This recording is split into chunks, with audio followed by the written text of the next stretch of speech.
Democrat Adam Schiff is the ranking member of the House Intelligence Committee. He joins us now from the Democratic retreat in Philadelphia. Congressman, what a pleasure to see you. Thanks for being with me.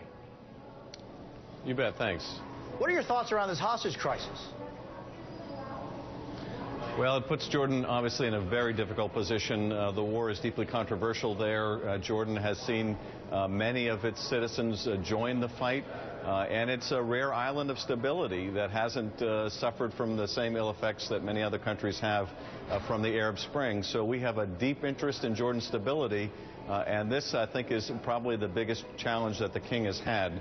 It's easy for us, at some distance, to make suggestions, but frankly, I think whatever the Jordanians decide, we should support. It's key to keeping them as a part of this alliance and to keeping them a stable partner in the region. It is touchy for us because we don't negotiate with terrorists, and we didn't negotiate with terrorists. We even lost some of our own, and then we're seeing this happening. Do you think in any way this could, if it turns out that there is that exchange, that this could in some ways possibly affect us in the future? Well, it certainly could. I mean, if it sets a precedent that they can grab people and hold them as hostage and threaten to behead them if they don't get the release of other prisoners, obviously it sets a dangerous and difficult precedent.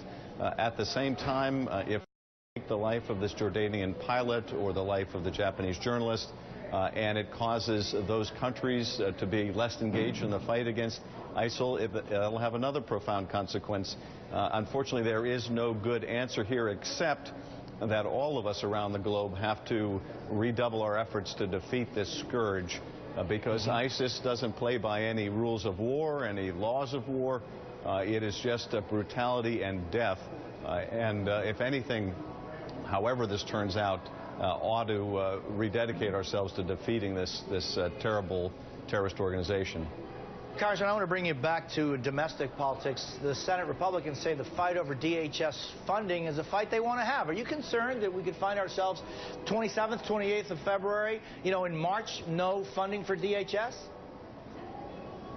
I am concerned about it. I mean, I would hope that the majority would not be that irresponsible as to see us go with a shutdown of the Department of Homeland Security or suffer ill effects in terms of our ability to protect the country. But they have showed a propensity in the past for this kind of brinksmanship.